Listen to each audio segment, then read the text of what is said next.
مسلمانوں پر دو طرح کی یلغار، ایک تو وہ جو ہندوؤں کا کلچر تھا وہ ہم نے اپنے اندر اڈاپٹ کر لیا، اور آج تک وہ ہندوؤں کا کلچر ہمارے اندر موجود ہے۔ ہماری شادیوں کے اندر دیکھا جائے، ہم جو ہے وہ کہتے ہیں آزادی آزادی، لیکن گاڑی کے اندر وہ انڈین مووی اور گاڑی کے اندر اس کا گانا چل رہا ہے، یہ آزادی، یہ خالی جو کھوکھلا نعرہ نہیں چلے گا۔ جب تک کردار سے ہم آزادی نہیں کریں گے اس وقت تک یہ آزادی نہیں ملے گی، جب تک کردار سے اس کو ہم ثابت نہیں کر سکیں گے۔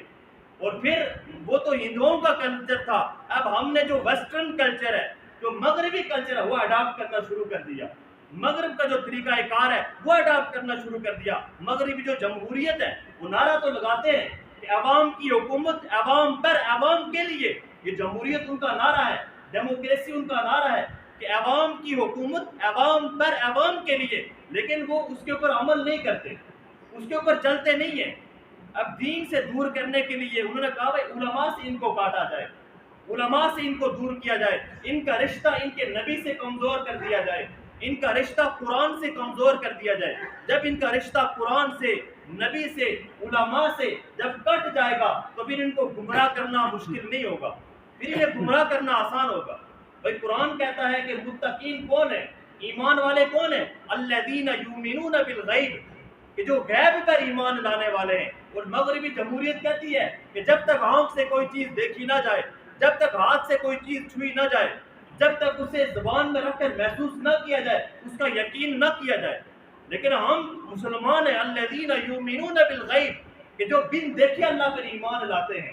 ہم نے جنت جہنم کو نہیں دیکھا، ہم نے عذاب قبر کو نہیں دیکھا، ہم نے پل صراط کو نہیں دیکھا، ہم نے میدان محشر کو نہیں دیکھا، لیکن ہمارے قرآن نے، ہمارے نبی نے ہمیں بتلایا ہے، ہم اس پر ایمان لاتے ہیں، اور یہ ہمارا عقیدہ ہے الذین یؤمنون بالغیب، جو غیب پر ایمان لانے والے ہیں، جو غیب پر ایمان، وہ متقین ہیں، وہ اہل ایمان ہیں۔ تو میرے دوستو، آج کی جو موجودہ صورتحال ہے، اس موجودہ صورتحال کے اندر میں اور آپ ہم سب کو قصوروار ہیں۔ اللہ کے نبی نے فرمایا انما المؤمنون اخوہ، کہ تمام کے تمام مسلمان آپس میں بھائی ہیں۔ ان اشتکا عین اشتکا کلو، اگر آنکھ کو تکلیف ہوتی ہے تو پورا بدن تکلیف محسوس کرتا ہے، پورا بدن تکلیف محسوس کرتا ہے۔ اب یہ تکلیف محسوس کرنے کا مختلف انداز ہے، مختلف کیفیت ہے۔ یہ جو احتجاج کیا جا رہا ہے یہ بھی عین قرآن و سنت کے مطابق ہے۔ اگر اس کو حدود کے اندر رکھ کر اگر پرامن احتجاج کیا جائے تو یہ قرآن سے ثابت ہے، احادیث سے ثابت ہے کہ ان اشتکا عین، اگر آنکھ کو تکلیف ہوتی ہے، اشتکا کلو، سارے کے سارے بدن کو تکلیف ہوتی ہے۔ یہ مسلمانوں نے تکلیف برداشت کی ہے، صحابہ کرام نے تکلیف برداشت کی ہے۔ صحابہ کرام میں سے ایک صحابی رسول نے بکری ذبح کی، اور بکری ذبح کرنے کے بعد وہ جو اس کی سیری پائے تھے، اس نے سوچا کہ میرے پاس تو گوشت ہے تو میں اپنے دوسرے مسلمان بھائی کو یہ سیری پائے بھجوا دیتا ہوں۔ اب اس شخص نے، اس صحابی رسول نے، اب وہ جو سیری پائے تھے وہ اپنے دوسرے بھائی تک پہنچا دیے۔ دوسرے بھائی تک جب پہنچائے تو اس نے کہا بھائی میرے پاس بھی ضرورت کا سامان موجود ہے، مجھے اس کی ضرورت نہیں ہے، شاید مجھ سے زیادہ ضرورت دوسرے بھائی کو ہو۔ اب آپ دیکھیں کہ ایک معاشرہ وہ تھا اور ایک معاشرہ آج کا ہے، ایک معاشرہ آج کا ہے۔ آج ہمارا وزیر اعظم کاکڑ صاحب اٹھ کے کھڑے ہوتے ہیں اور کہتے ہیں جی مہنگائی اتنی بھی نہیں ہوئی ہے کہ پہیا جام ہڑتال کی جائے، اور جی موت بھی جو ہے مفت میں نہیں ملتی ہے۔ بھائی وہ بھی تو لوگ تھے۔ بھائی ظالم، تجھے پتا ہوتا کہ آلو کا بھاؤ کیا ہے، ٹماٹر کا بھاؤ کیا ہے، پیٹرول کہاں پر پہنچ چکا ہے، لوگوں کی ضروریات کہاں تک پہنچ چکی ہے، تو تمہیں اس بات کا احساس ہوتا۔ تمہیں کیا پتا، بند کمرے میں بیٹھ کر تقریر کرنے سے کچھ فائدہ نہیں ہوتا۔ اگر تمہیں لوگوں کا اندازہ ہوتا کہ لوگ مہنگائی کی وجہ سے خودکشیاں کر رہے ہیں۔ کل مجھے کسی شخص نے ویڈیو بھیجی اور اس ویڈیو کے اندر ایک شخص اپنی اولاد کو بازار میں جا کر فروخت کر رہا ہے اور کہہ رہا ہے مجھے پیسے نہیں چاہیے، یہ فری میں مجھ سے لے جاؤ، لیکن میں یہ چاہتا ہوں کہ میرے بیٹے کو ایک نوالا روٹی کا مل جائے، وہ میرے بیٹے کے پیٹ کے اندر روٹی کا نوالا، مجھے پیسے نہیں چاہیے۔ لوگ تو اس حد تک آ چکے ہیں، اور آپ کہتے ہیں جی جو اتنی مہنگائی بھی نہیں ہے کہ پہیا جام ہڑتال کر دی جائے۔ یہ کیسے آپ بیانات دے رہے ہیں، کیسے جو ہے وہ عوام کی، یہ آپ خیرخواہ ہیں، یہ عوام کے حقوق کی رعایت رکھتے ہیں۔ تو وہ صحابی رسول دوسرے تک پہنچائی، دوسرے نے تیسرے تک پہنچائی، تیسرے نے چوتھے تک پہنچائی۔ وہ جو سری پائے چلتے چلتے فرمایا، حدیث پاک میں آتا ہے کہ 7 گھروں سے وہ سیڑھی پائے چکر لگا کر دوبارہ اسی صحابی کے گھر میں پہنچا دی۔ سبحان اللہ۔ یہ صحابہ کا احساس تھا، یہ صحابہ کا خیال تھا۔ ان اشتکا عین اشتکا کلو، انہیں اس بات کا اندازہ تھا۔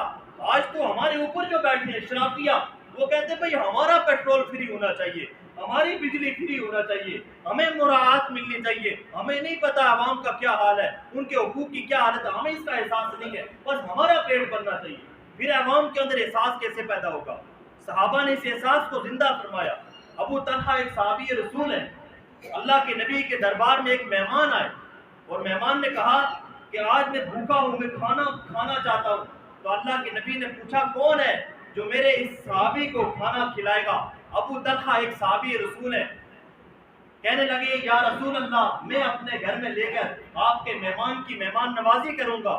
اور اللہ کے نبی نے فرمایا جو میرے اس مہمان کو کھانا کھلائے گا جنت میں اس کا میں ضامن ہوں گا، یعنی اللہ سے جنت اسے لے کر دوں گا۔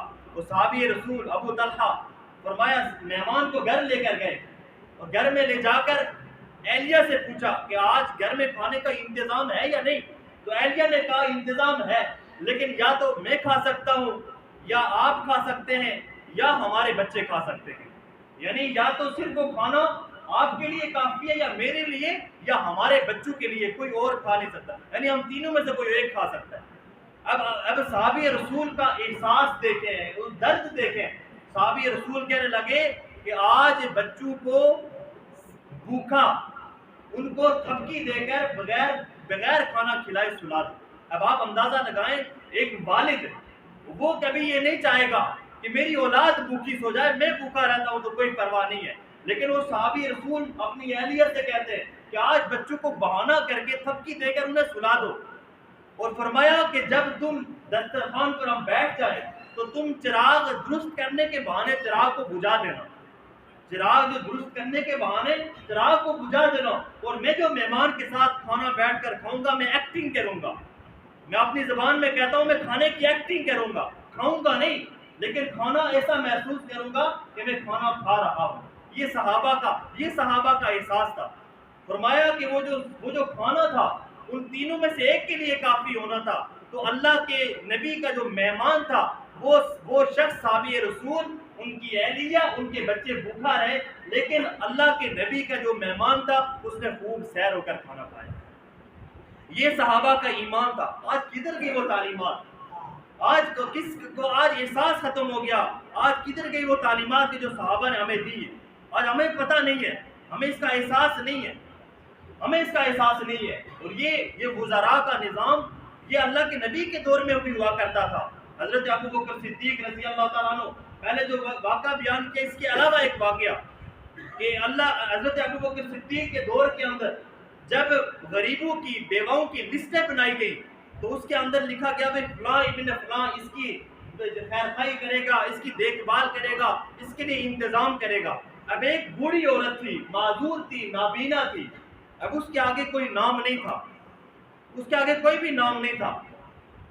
تو حضرت عمر رضی اللہ تعالیٰ عنہ نے سوچا کہ شاید بندے ختم ہو گئے ہوں گے تو اس بوڑھی عورت کے آگے کوئی نام نہیں بچا، لہذا میں اس اماں جان کی خدمت کر لیا کروں گا۔ اب صبح فجر کی نماز ہوئی، فجر کی نماز پڑھنے کے بعد وہ شخص حضرت عمر رضی اللہ تعالیٰ عنہ دروازے پر گئے، دروازہ کھٹکھٹایا، من دق الباب، بھائی کون دروازہ کھٹکھٹا رہا ہے، کون ہے؟ کہا انا عمر، میں عمر ہوں۔ کہا کیا چاہتے ہو؟ کہا خدمت کرنے کے لیے آیا ہوں۔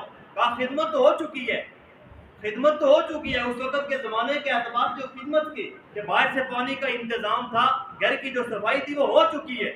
تو حضرت عمر واپس چلے گئے۔ اب دوسرے دن حضرت عمر نے کہا کہ میں تھوڑا پہلے جاتا ہوں، تہجد کے وقت۔ حضرت عمر رضی اللہ تعالیٰ عنہ تہجد کے وقت اس عورت کے دروازے پر آئے، دروازہ کھٹکھٹایا، من دق الباب، کون دروازہ کھٹکھٹا رہا ہے؟ کہا عمر۔ کہا کیوں آئے ہو؟ کہا خدمت کرنے کے لیے آیا ہوں۔ کہا وہ بوڑھی اماں کہنے لگے خدمت تو ہو چکی ہے، خدمت کرنے والا تو خدمت کر کے جا چکا ہے۔ پھر اس کے بعد تیسرے دن حضرت عمر رضی اللہ تعالیٰ عنہ فرمانے لگے کہ میں دیکھوں تو صحیح بھائی یہ کون شخص ہے، یہ کس وقت آ رہا ہے، کس وقت آ کر اس اماں کی خدمت کر کے چلا جاتا ہے۔ فرمایا جب آدھی رات گزری، حضرت عمر فرماتے میں چھپ کر دیکھنے لگا کہ ایک شخص دبے پاؤں میں چپل بھی نہیں ہے، اور آہستہ آہستہ آہستہ آہستہ ایسا چل رہا ہے کہ زمین کو بھی تکلیف نہ ہو، ایسا محسوس ہو رہا ہے۔ تو آہستہ آہستہ چلتے ہوئے دروازے کے پہنچا، حضرت عمر رضی اللہ تعالیٰ نے پیچھے سے پکڑ لیا. جب پیچھے سے پکڑا، ادھر مڑے تو دیکھا وقت کا خلیفہ حضرت ابو بکر صدیق رضی اللہ تعالیٰ عنہ ہے. حضرت عمر رضی اللہ تعالیٰ عنہ نے فرمایا یا امیر المومنین آپ؟ حضرت ابو بکر نے فرمایا ہاں میں. کہا مجھے کہہ دیا ہوتا، میں اماں جان کی خدمت کر لیا. کہا نہیں، یہ جو بوجھ ہے یہ کل قیامت والے دن تم میرا نہیں اٹھا سکو گے. دنیا کے اندر میں نے اپنا بوجھ خود اٹھایا تو کل قیامت والے دن بھی میں اپنا بوجھ آرام سے اٹھا سکوں گا. حضرت عمر رضی اللہ تعالیٰ نے کہا ٹھیک ہے، لیکن آپ مجھے یہ وجہ تو بتلائیں کہ آپ ننگے پاؤں کیوں چلتے ہوئے آئے؟ آپ پاؤں میں چپل بھی پہن کے آ سکتے تھے، ننگے پاؤں کیوں آئے؟ حضرت ابو بکر فرمانے لگے، حضرت ابو بکر رضی اللہ تعالیٰ فرمانے لگے کہ میں ننگے پاؤں اس لیے آیا ہوں کہ یہ نہ ہو کہ قدموں کی آہٹ کی وجہ سے کسی مسلمان کی نیند خراب ہو جائے.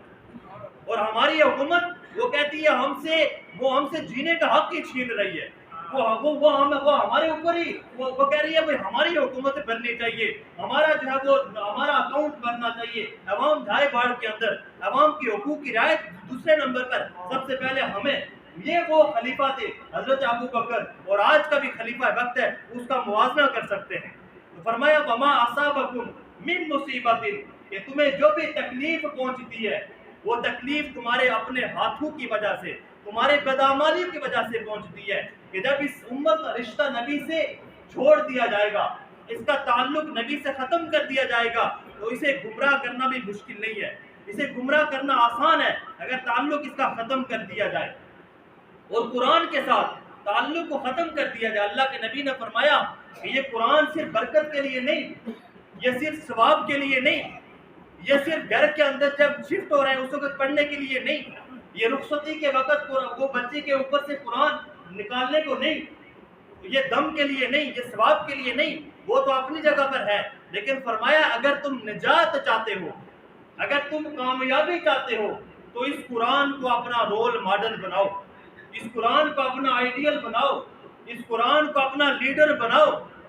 جب تک اس کو پڑھو گے نہیں، سمجھو گے نہیں، عمل نہیں کرو گے، اپنا اوڑھنا بچھونا، اپنا کھانا پینا، اپنی صبح و شام، اپنی انفرادی اجتماعی زندگی جب تک اس قرآن کے مطابق نہیں ہوگی، اپنے معاملات، اپنی معیشت، اپنا عدالتی نظام، جو بھی اپنی وصیت اور جو ہے اس کے علاوہ اپنا جو مہر، جو بھی زندگی کے معاملات ہیں، اگر اس قرآن کے مطابق نہیں ہوں گے اس وقت تک کامیابی نہیں مل سکتی.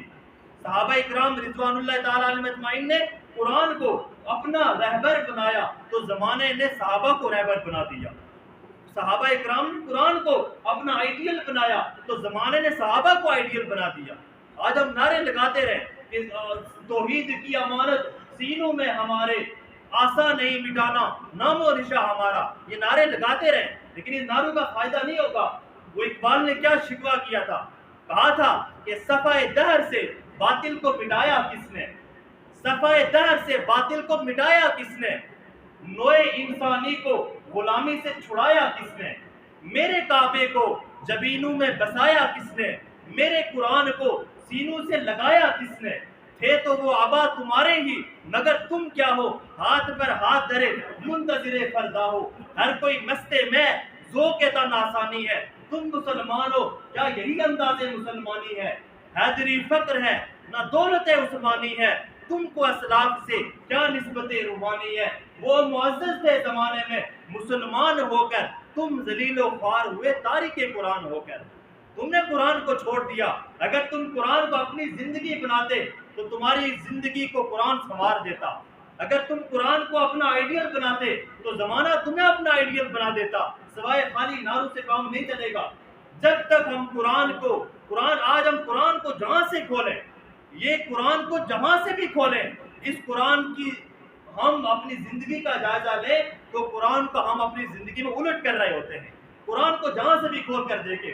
آپ اس قرآن کو پہلے سمجھے تو صحیح، پڑھے تو صحیح، اور پڑھنے کے بعد معلوم ہوگا کہ قرآن میں الف لام میم سے والناس تک جو کچھ لکھا ہوا ہے آج ہم سارا کا سارا اس قرآن کے خلاف کر رہے ہیں. تو تب اللہ کی انعامات کیسے آئیں گے؟